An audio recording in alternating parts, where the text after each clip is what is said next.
En ce jour, empreint de spiritualité et de fraternité, la synagogue de Saint-Denis a ouvert ses portes à un hôte de marque, Thierno Amadou Ba, le calife de Bambilor. Cet instant historique symbolise le dialogue entre les religions, la tolérance et la paix, des valeurs universelles qui unissent les peuples au-delà des différences.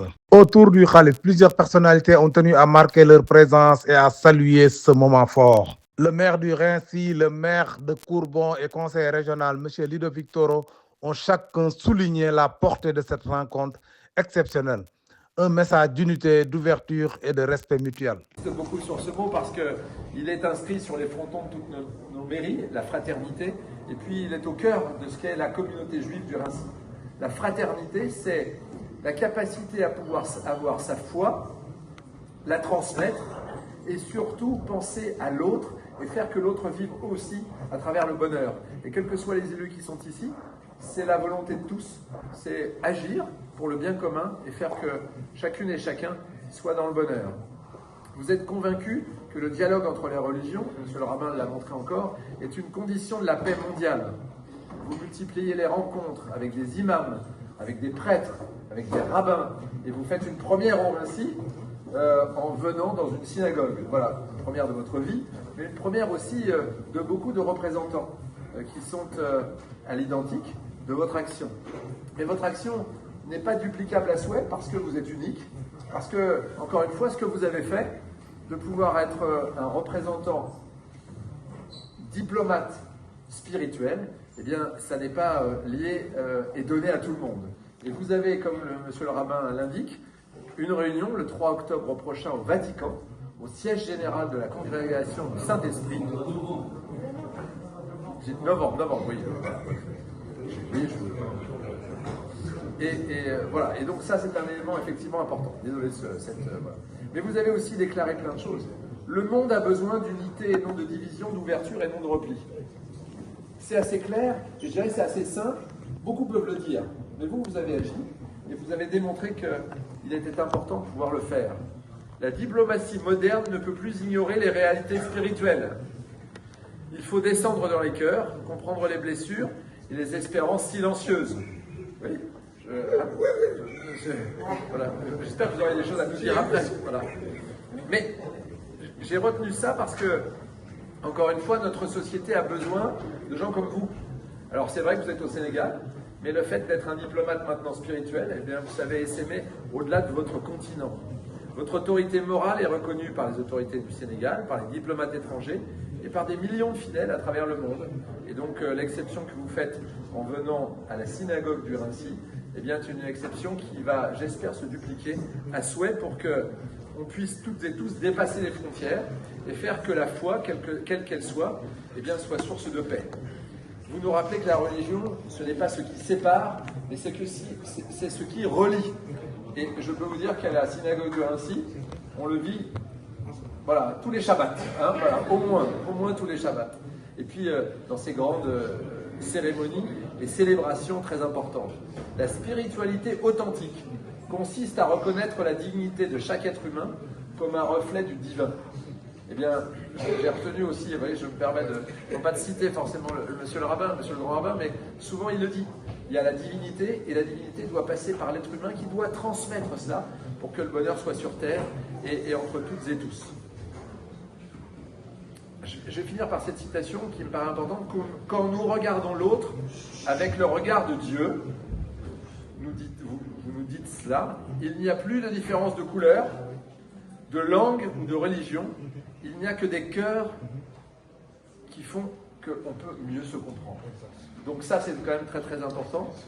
Voilà, je vous ai cité un grand écrivain, voilà, quelqu'un qui est présent, qui est avec nous et qui sait transmettre encore une fois sa foi et qui, à travers la relation particulière qu'il a pu créer avec le grand rabbin du Raincy, eh bien, permet de démontrer que l'unité des croyants et la paix du monde peut exister, en commençant peut-être par le Sénégal, mais aussi par le Raincy.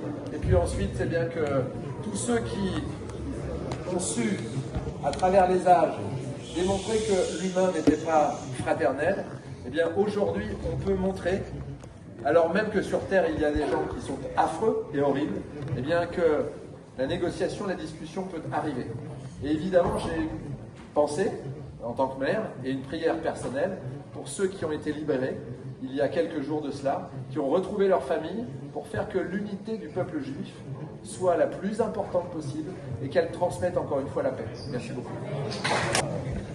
Monsieur le calife général de Bourg-Nord, Monsieur le Président, Monsieur le grand rabbin, Monsieur le maire de Roissy, cher Jean-Michel, à vous tous la délégation, Patrice Calmejane, chers amis, ça c'est le plus important en fait, hein.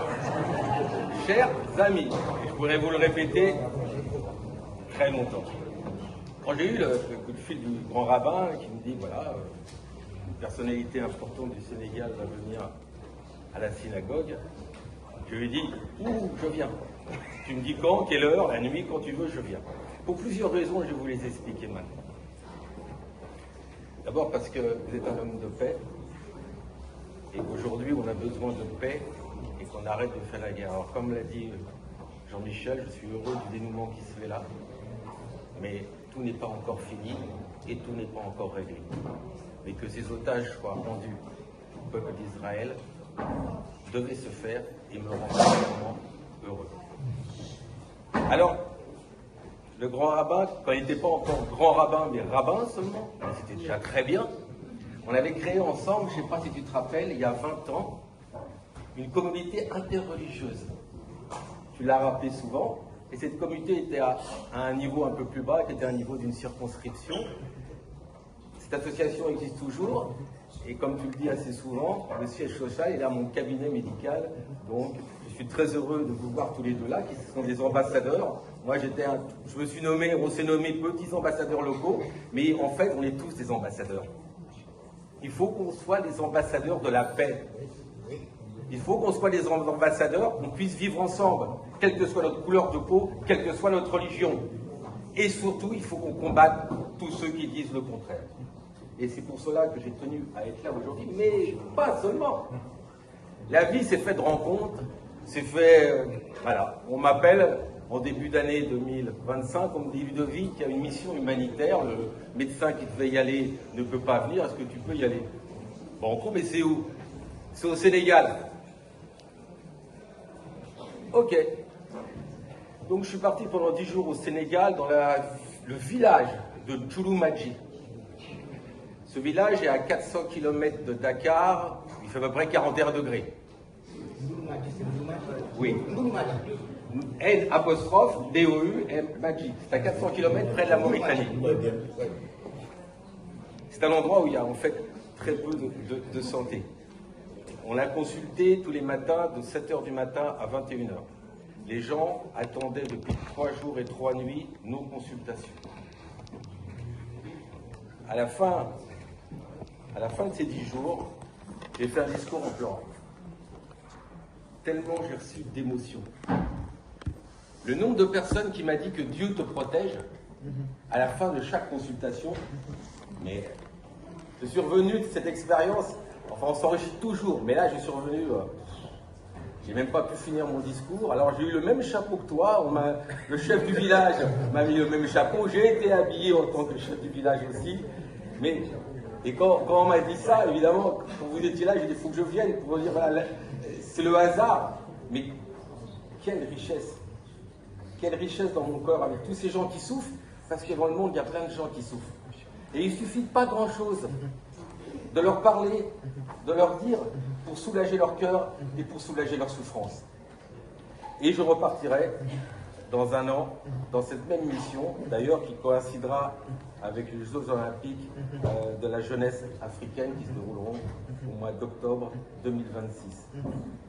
C'est pour ça que je voulais vous dire quel plaisir j'ai d'être là parmi vous, mais parmi vous aussi qui êtes des hommes et des femmes de paix.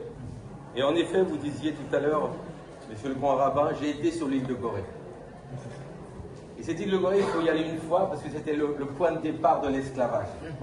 Là encore, quand vous sortez de l'île de Gorée, quand vous allez dans ces cellules, dans ces prisons, dans l'endroit où jetaient les gens dans le bateau, vous repartirez pas pareil. Le cœur change. C'est pour ça qu'il faut s'ouvrir, comme vous le dites toujours, il faut dire qu'il faut vivre en paix, il faut combattre tous ces gens qui veulent qu'on fasse la guerre, il faut absolument les combattre localement, nationalement, parce que je suis sûr d'une chose, et vous le dites si souvent ici, monsieur le grand rabbin, que nous pouvons toutes et tous vivre en paix et vivre ensemble. Merci pour votre avis.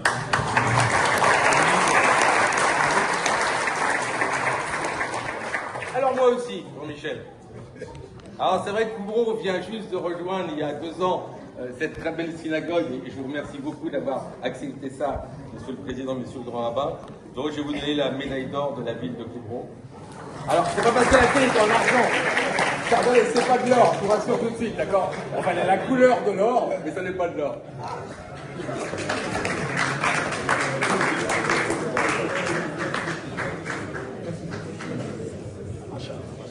C'est un ordre. Mais le temps fort de la cérémonie restera sans doute les paroles lumineuses du calife de Bambilor, un vibrant appel à la paix, à la compréhension entre les religions et à la préservation du vivre ensemble.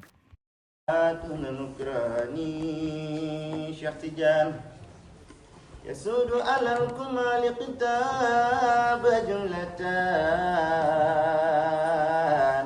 فلله اكتفاء سوى شيخ تجاني شيخ تجان أبا المجد من أبي خليفة ربي بيد الله بان النيازة تجاني شيخ تجان أجاد لنا أرض تفوق بأنجم بها مبت الإرفان من كل الأركان شيخ تجان يا سيدي أنتم رجائي ووجهتي ويا مجدي يا غايتي بين أقراني أتاكم يريد يطلب الفوز والمنى بجاه رسول الله ملك الحياة آمين. واملأه عرفانا وسر بياسي أيا حق يا وهاب هب لي بجاهي بلوغ مرامي سرعة دون تواني وأرجو من الرحمن نيل سعادتي بجاه الذي سمت به بن عدنان صلاة وتسليما على رجل الورى وآله وأصحابه مدى الملوى آمين. Shalom.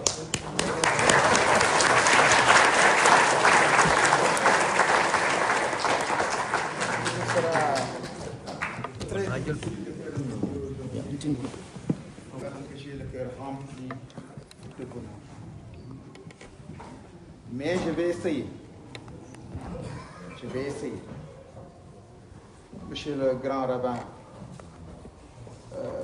de la Seine-Saint-Denis, je dirais aussi le grand diplomate de la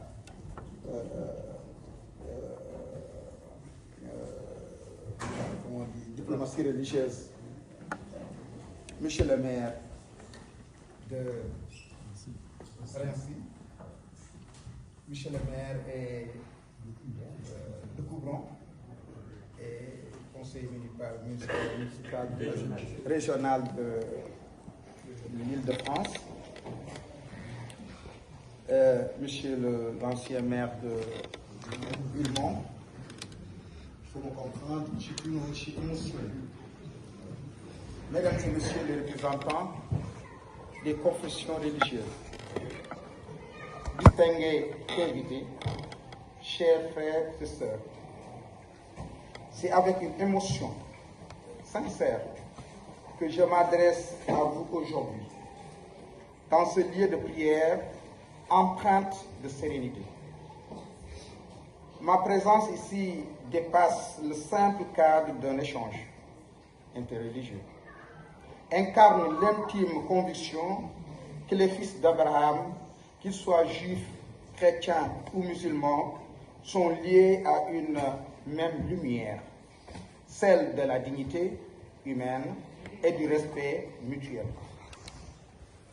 Je remercie encore de nouveau de tout mon cœur mon frère et ami, le grand rabbin de Seine-Saint-Denis et le grand diplomate de la diplomatie religieuse pour son accueil fraternel et bien sûr toutes ses compagnies. Le grand rabbin, mon cher Moïse Levin, dont la sagesse et l'engagement pour la diplomatie religieuse inspire profondément ceux qui croient en la force du dialogue interreligieux. Sa parole et son action, il nous montre que la foi peut être un pont entre les peuples, un instrument de paix et de fraternité véritable.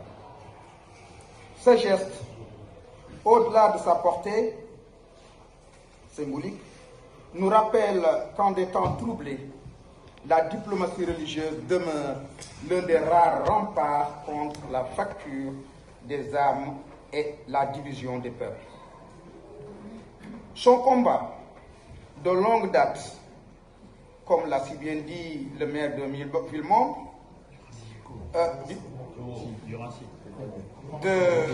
Ça va l'énerver. Il ne faut pas qu'il s'énerve. C'est un moment vraiment de paix.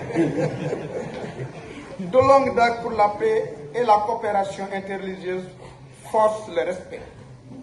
Je comprends pleinement pourquoi le président de l'État d'Israël l'a choisi, vous a choisi d'ailleurs, pour représenter la communauté juive lors du colloque international sur la diplomatie religieuse à Dakar.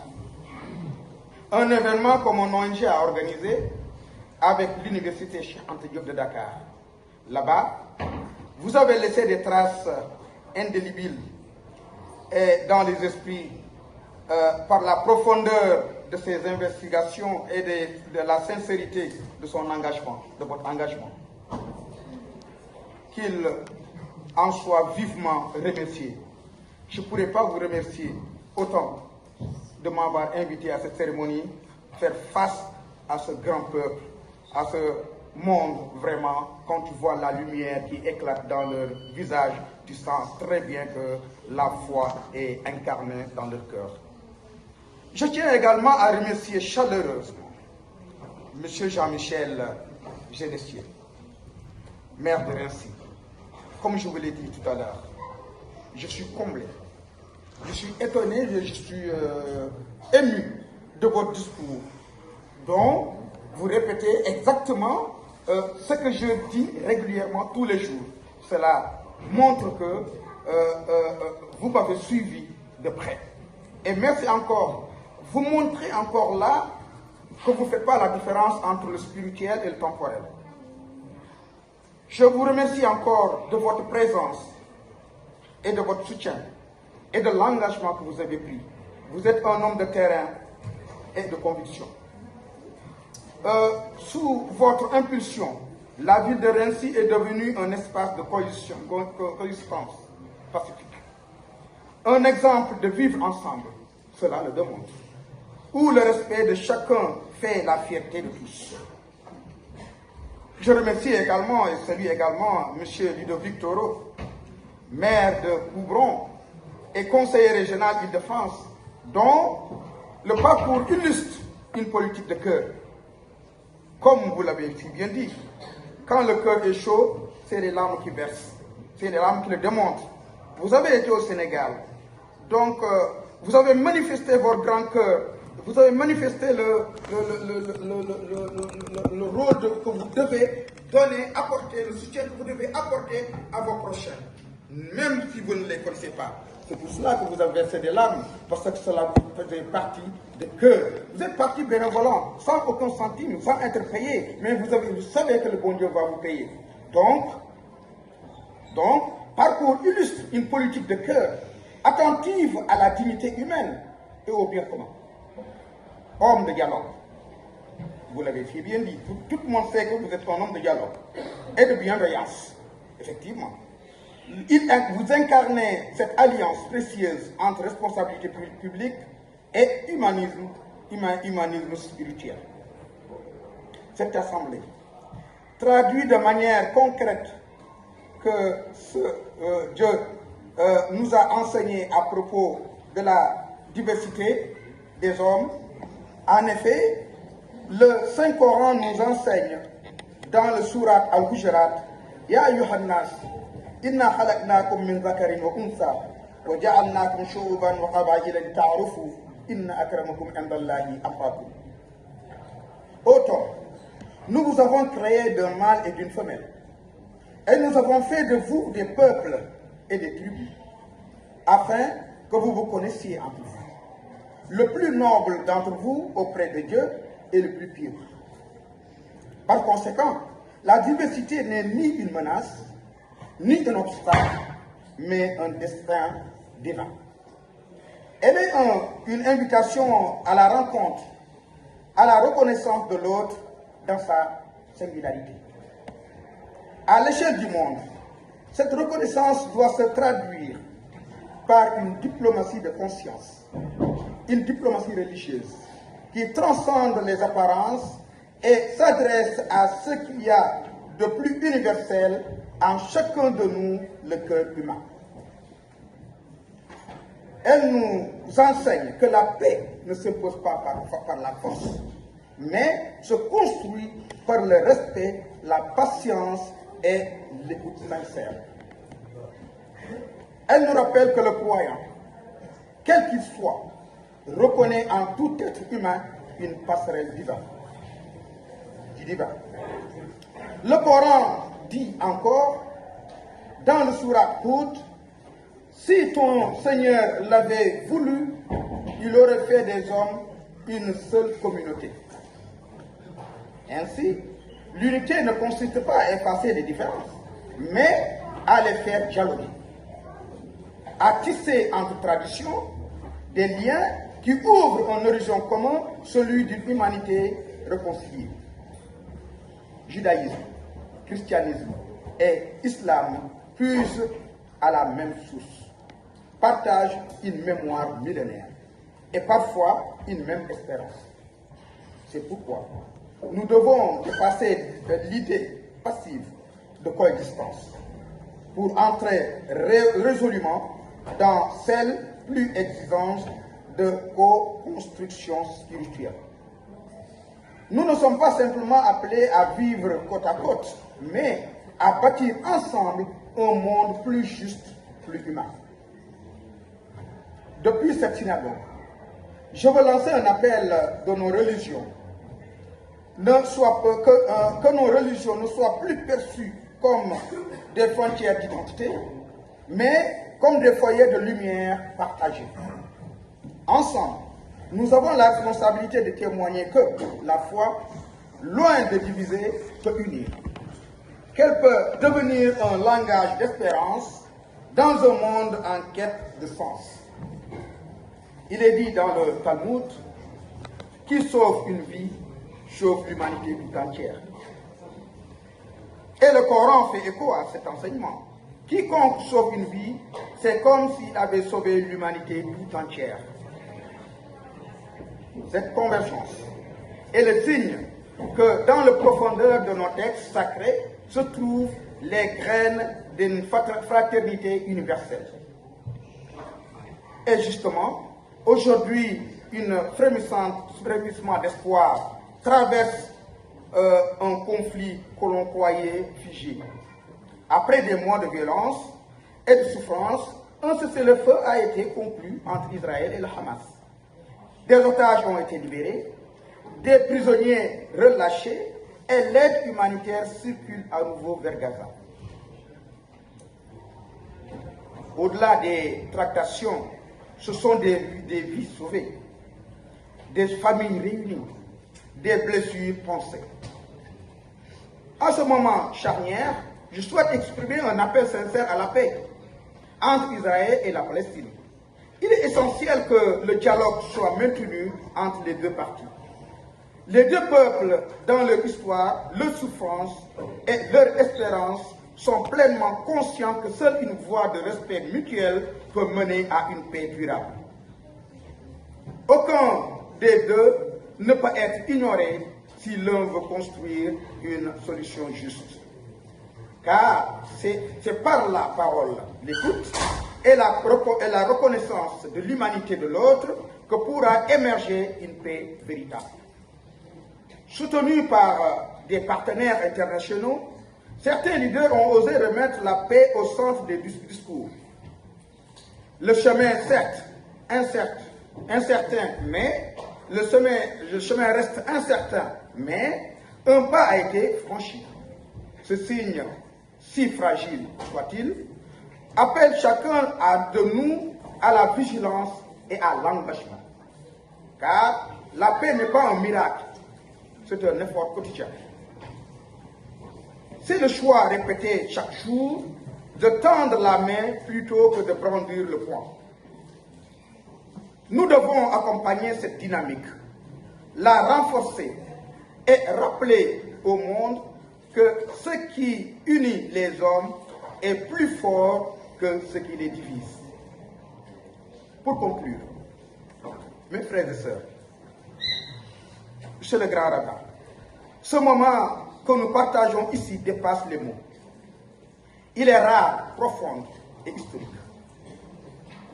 Oui, aujourd'hui, un calife musulman s'adresse à vous depuis une synagogue, un lieu saint du peuple du livre.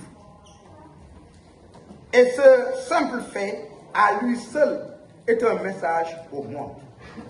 Celui que la foi peut rassembler, là où les peurs ont divisé. Que Dieu n'appartient à personne, mais qui réside dans le cœur de ceux qui aiment et respectent. Je ressens dans ce lieu une émotion sincère, celle d'une frère qui retrouve d'autres frères. Les murs de cette synagogue témoignent de tant de prières accueillies. Aujourd'hui, l'écho d'une prière musulmane. Une prière de la paix pour la vie, pour l'humanité. Ce n'est pas un hasard si nos pas nous ont conduits ici. C'est un signe que le dialogue entre les citoyens est possible, qu'il est même nécessaire, mais qu'il peut devenir le souffle qui guérit les blessures du monde. Je vous avoue, mes amis, frères et sœurs, qu'en ce moment précis, comme je vous l'ai dit, Monsieur le Grand Rabbin, je ne me sens pas invité, je me sens chez moi. Parce qu'ici, je sens la présence du même Dieu, le souffle du même amour, la lumière de la même espérance. Et c'est cela le miracle du vivre ensemble.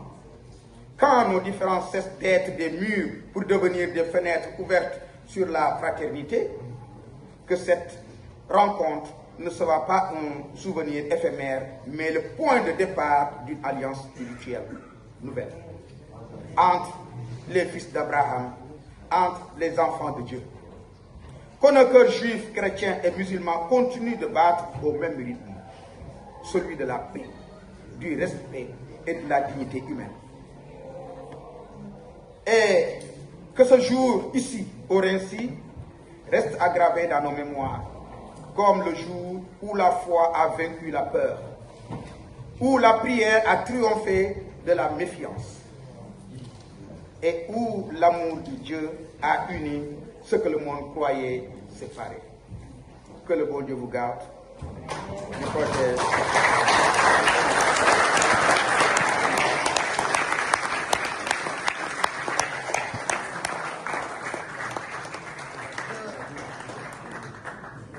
Je vais essayer aussi de passer à l'acte.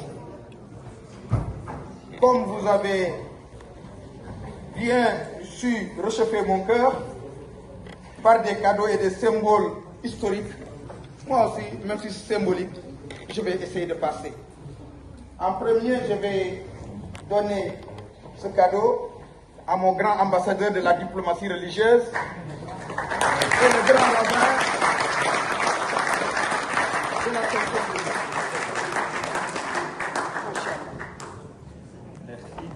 C'est la carte du Sénégal.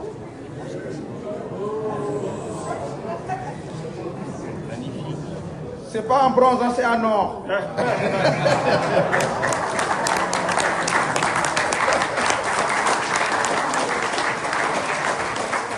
Cet instant historique symbolise le dialogue entre les religions, la tolérance et la paix, des valeurs universelles qui unissent les peuples au-delà des différences. Le lien relâché et l'aide humanitaire circulent à nouveau vers Gaza. Au-delà des tractations, ce sont des vies sauvées, des familles réunies, des blessures pensées. À ce moment charnière, je souhaite exprimer un appel sincère à la paix entre Israël et la Palestine. Il est essentiel que le dialogue soit maintenu entre les deux parties. Les deux peuples, dans leur histoire, leur souffrance et leur espérance, sont pleinement conscients que seule une voie de respect mutuel peut mener à une paix durable. Aucun des deux ne peut être ignoré si l'un veut construire une solution juste. Car c'est par la parole, l'écoute et la reconnaissance de l'humanité de l'autre que pourra émerger une paix véritable. Soutenus par des partenaires internationaux, certains leaders ont osé remettre la paix au centre des discours. Le chemin, certes, incertain, mais le chemin reste incertain, mais un pas a été franchi. Ce signe, si fragile soit-il, appelle chacun de nous à la vigilance et à l'engagement. Car la paix n'est pas un miracle, c'est un effort quotidien. C'est le choix répété chaque jour de tendre la main plutôt que de brandir le poing. Nous devons accompagner cette dynamique, la renforcer et rappeler au monde que ce qui unit les hommes est plus fort que ce qui les divise. Pour conclure, mes frères et sœurs, Monsieur le Grand Rabbin, ce moment que nous partageons ici dépasse les mots. Il est rare, profond et historique. Oui, aujourd'hui, un calife musulman s'adresse à vous depuis une synagogue, un lieu saint du peuple du livre. Et ce simple fait, à lui seul, est un message au monde. Celui que la foi peut rassembler, là où les peurs ont divisé. Que Dieu n'appartient à personne, mais qui réside dans le cœur de ceux qui aiment et respectent. Je ressens dans ce lieu une émotion sincère, celle d'une frère qui retrouve d'autres frères. Les murs de cette synagogue témoignent de tant de prières accueillies. Aujourd'hui, l'écho d'une prière musulmane. Une prière de la paix, pour la vie, pour l'humanité. Ce n'est pas un hasard si nos pas nous sont conduits ici. C'est un signe que le dialogue entre les citoyens est possible, qu'il est même nécessaire, mais qu'il peut devenir le souffle qui guérit les blessures du monde. Je vous avoue, mes amis, frères et sœurs, qu'en ce moment précis, comme je vous l'ai dit, Monsieur le Grand Rabbin, je ne me sens pas invité, je me sens chez moi. Parce qu'ici, je sens la présence du même Dieu, le souffle du même amour, la lumière de la même espérance. Et c'est cela le miracle du vivre ensemble. Quand nos différences cessent d'être des murs pour devenir des fenêtres ouvertes sur la fraternité, que cette rencontre ne sera pas un souvenir éphémère, mais le point de départ d'une alliance spirituelle nouvelle entre les fils d'Abraham, entre les enfants de Dieu. Que nos cœurs juifs, chrétiens et musulmans continuent de battre au même rythme, celui de la paix, du respect et de la dignité humaine. Et que ce jour ici, au Rincy, reste aggravé dans nos mémoires, comme le jour où la foi a vaincu la peur, où la prière a triomphé de la méfiance, et où l'amour de Dieu a uni ce que le monde croyait séparé. Que le bon Dieu vous garde, vous protège.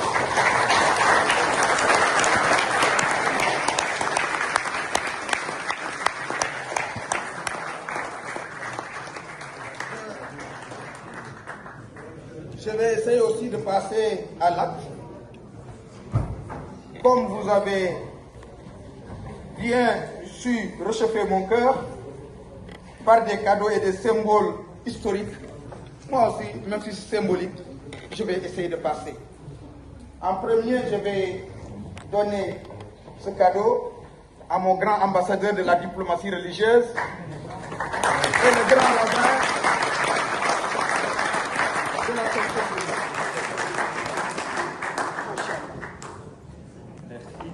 C'est la carte du Sénégal. Magnifique. C'est pas en bronze, hein, c'est en or.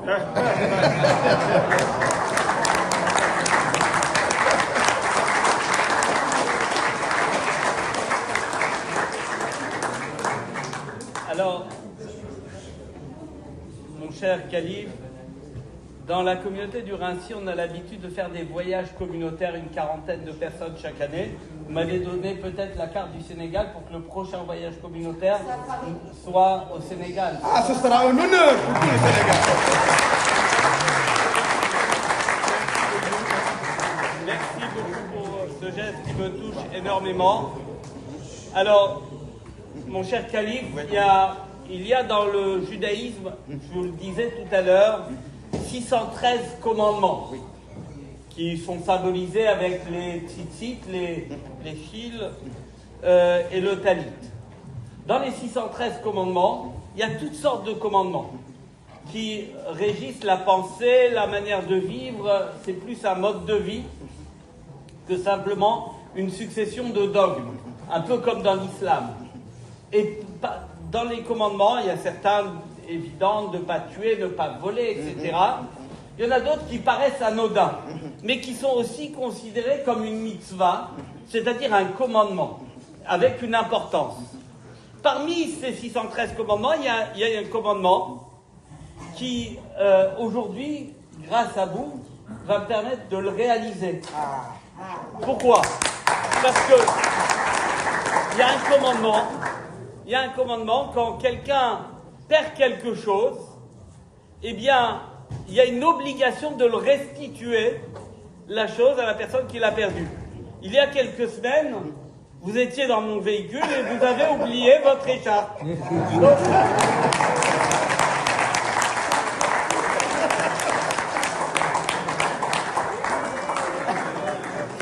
Et donc aujourd'hui, vous me permettez de restituer l'écharpe.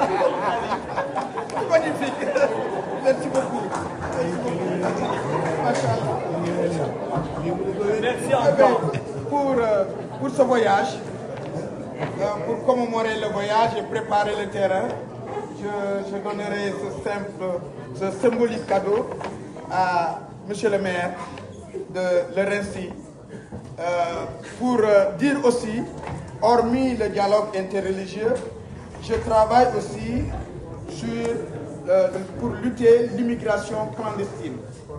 Vous avez bien vu quand même ces moments, il y a beaucoup d'Africains, je ne dis pas sénégalais, qui prennent la pirogue et mourir dans la mer. Cette souffrance touche tout le monde, aussi bien les juifs, les musulmans, les chrétiens, aussi bien les sénégalais que autres. C'est pour cela que je symbolise ce cadeau à mon cher ami. Et je dirais, la prochaine fois, ce sera à votre mairie.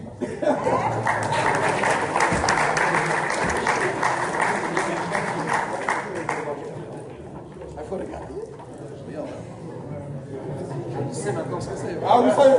Est-ce que tout le monde va la prendre justement pour... Non, c'est uniquement pour vous. Parce que c'est un moyen de transport Voilà. qui permet la fraternité. Et moi, je le crois. Alors, c'est pas un moyen de transport qu'on a l'habitude d'utiliser au Raincy. Voilà. Voilà. Je suis pas sûr qu'on l'utilise comme ça, mais on va essayer de trouver un moyen pour le rendre mobile. Exact. Voilà. Donc, c'est une pirogue. Voilà.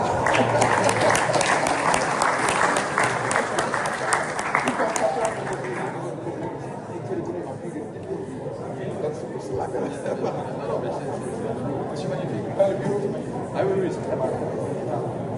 Et Et alors, il y a d'inscrits quand même pour créer le lien avec le Sénégal.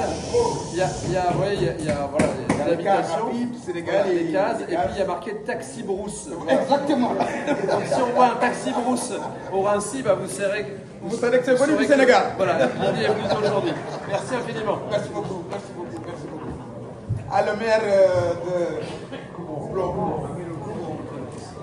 Voilà. Donc je me ferai l'honneur aussi de vous donner ça. Mais la prochaine fois, Inch'Allah, on verra. J'ai une idée de ce que je vais vous dire. Et ça, donc, oui, mais j'ai eu... Par contre, moi, j'ai rien à vous donner parce que vous n'avez rien perdu pour l'instant. Donc... Il y a un portefeuille par terre. Ça ne risque pas d'y arriver. Vous avez écouté votre discours et il y a une phrase importante. Si vous sauvez une vie, vous sauvez l'humanité. C'est tellement puissant cette phrase. C'est tellement puissant. Qu'elle m'a donné beaucoup de temps. Alors je vais voir s'il y a le temps. À votre avis. Je vous donne la remise.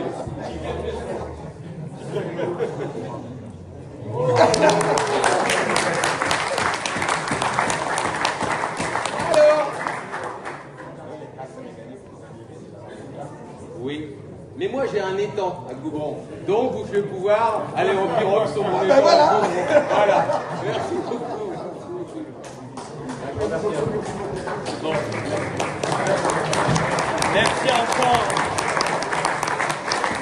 Merci encore pour ce moment d'émotion. Et puis, nous avoir fait vivre cet instant hors du temps, qui s'inscrit pour l'éternité. Espérons que nous puissions œuvrer, poursuivre tout le travail avec la paix dans le monde. En Israël, vous avez eu ce courage. En temps de guerre, c'était pas évident d'aller en Israël rencontrer le président de l'État d'Israël, alors que certains voulaient bannir Israël. Et je sais les liens que vous entretenez avec l'ambassadeur de l'État d'Israël également, comme avec tous les autres ambassadeurs. Eh bien, ce dialogue permanent qui puisse permettre de voir la paix à partir du Sénégal, parce que le Sénégal est aussi un modèle. C'est un pays à 94% musulmans, mais un modèle j'ai rencontré différents responsables religieux lors de ma visite. C'est un islam qui est tolérant, qui est modéré, et bien parce qu'il y a des personnes comme vous qui le portez de cette manière, que l'islam soit toujours une religion du dialogue qui permette de construire et de bâtir ensemble. Merci encore. Je rajoute une anecdote. Le jour du colloque, il y avait l'ambassadeur d'Israël, l'ambassadeur d'Iran et d'Irak. Alors, vous savez que ces trois ambassadeurs, plus le grand rabbin de la Saint-Denis, présents dans une salle, vous imaginez les tensions qui devaient se faire. Alors, quand le monsieur grand rabbin est arrivé, il y en a certains qui ont refusé de lui donner la main. Mais, lorsqu'il a pris le discours, il a parlé avec les cœurs, avec les consciences. Ceux qui étaient là, lorsqu'il a fini son discours, ils sont venus tout de suite l'embrasser et lui donner la main. Donc, ça, c'est un signe très fort. Cela veut dire que vous avez un rabbin humain. Moi, je dis toujours que les guides religieuses doivent être humains, doivent dégager de la sagesse, doivent dégager de l'humanisme, doivent dégager du bonté, parce que c'est cette bonté-là qui se déploie par ces disciples. Et c'est ça qui les a amenés au Sénégal, et il a été un modèle de juif. C'est pour cela que j'ai dit, la maison religieuse scientifique que je vais créer à Bambilor, il y aura les trois religions révélées. Il y aura la religion musulmane, la religion chrétienne, judaïsme, même s'il n'y en a pas beaucoup au Sénégal, je tiens à ce qu'ils soient représentés dans cette maison religieuse. Donc ce qui montre que il faut vivre côte à côte, et encore, mieux encore, je verrai avec le maire de Bambilor, maire de Goubron et maire de Rincy. Voici pour avoir un jumelage, même déjà pour pouvoir échanger. Voilà, merci beaucoup.